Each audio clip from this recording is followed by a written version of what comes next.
एक अबला जो पति के श्राप के कारण माई पत्थर बन गई थी। पत्थर आज मेरे राम जी ने उन्हें तार दिया। भगवान की स्तुति करते हुए अपने पति लोक को अपने पति देव के पास चली गई। बोलो ना रामलला सरकार की। अब प्रभु की इस करुणा पर गोस्वामी तुलसीदास जी महाराज कहते हैं, भगवान शिव माता भवानी से कहते हैं, भवानी बाबा ने लिखा कि रे मूर्ख तुलसी, रे सठ तुलसी, इतनी कृपा देखने के बाद, सुनने के बाद, गाने के बाद, पाने के बाद ये मनुष्य कितना बड़ा पापी है जो राम जी की भक्ति को छोड़कर माया में भटका है।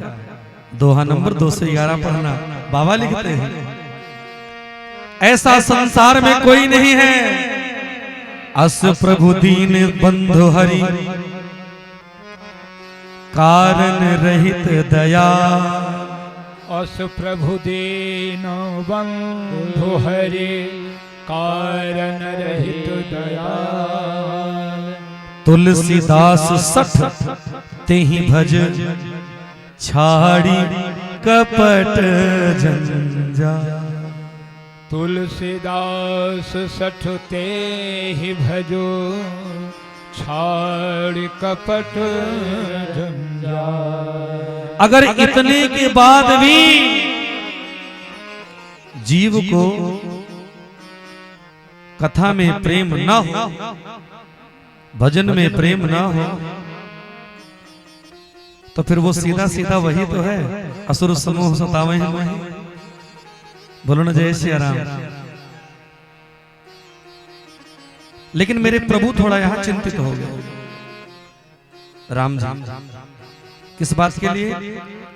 कि गौतम ऋषि की पत्नी अहिल्या ब्राह्मण की पत्नी थी। ब्राह्मण मेरे चरण लग गए, मैंने अपने चरणों से छू दिया। अब देखो ब्राह्मणों की महिमा भगवान क्या बता रहे हैं। ब्राह्मणों की महिमा कब समझेंगे लोग, हो कब समझेंगे? जिनकी पूजा स्वयं नारायण करते हैं। भगवान को लगा कि कहीं मुझे अपराध न लग जाए, इसलिए गुरुदेव विश्वामित्र जी से कहा, प्रभु इसका उपाय बताओ। आगे देखा कि मां गंगा जी थी। माता गंगा में स्नान किया। अब ब्राह्मणों को विविध प्रकार का दान दिया। एक भक्त ने एक बार पूछा कि राम जी क्या क्या लेकर गए थे जो दान दे दिए थे। यहां ये बात समझ लीजिए, जरूरी नहीं है कि दान करने के लिए आपके पास सामग्री या वस्तु उपलब्ध ही हो। अगर आप कुछ भी दान करना चाहते हैं, आपकी इच्छा है तो, जबरदस्ती नहीं। आप दान का संकल्प कर लीजिए, पूरा करते रहिए। लेकिन अभी संकल्प की बात आई तो एक बात आप सभी से कहूं, कभी कभी ऐसे भी भक्त मिलते हैं तीर्थों में, अब न जाने सही में ऐसी स्थिति रहती है कि झूठे बोलते पता नहीं, वही जाने, राम जी जाने। बोले महाराज किराया नहीं बचा है घर जाने के लिए। बोलो जय श्री राम। सेठ जी समझ लीजिए इस बात। बोलते महाराज किराया नहीं है घर जाने के लिए। मैं कहता हूं व्यासपीठ से, धर्म में बाधक नहीं हूं, किसी को दान करने से मना नहीं कर रहा हूं। लेकिन आप किसी भी तीर्थ में जाओ, कोई आपको संकल्प के लिए, दान के लिए प्रेरित करे, ये तो भी आपकी भी जिम्मेदारी है ना कि हमें किस तरीके से व्यवस्था करना है।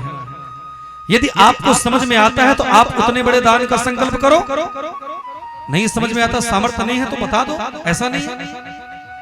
दान का मतलब पक्की रजिस्ट्री है सेठ जी, अगर कर दिए तो पूरा करना, नहीं तो बंधना पड़ेगा। इसलिए संकल्प बहुत सोच समझ के करना चाहिए। बोलो ना जय श्री राम। भगवान लक्ष्मण भैया के साथ, गुरु जी के साथ विदेह नगर पहुंच गए। जनकपुर की शोभा देखे मन बड़ा आनंदित हुआ। क्यों नहीं आनंदित होगा हो? जहां पर आदि शक्ति जगत जननी मां जगदम्बा सीता जी रहती हैं, वहां पर कौन पहुंचेगा तो किसको अच्छा नहीं लगेगा हो। जोर से बोलो ना जय श्री राम, बोले यज्ञ नारायण भगवान की जय हो। श्री हनुमान जी महाराज की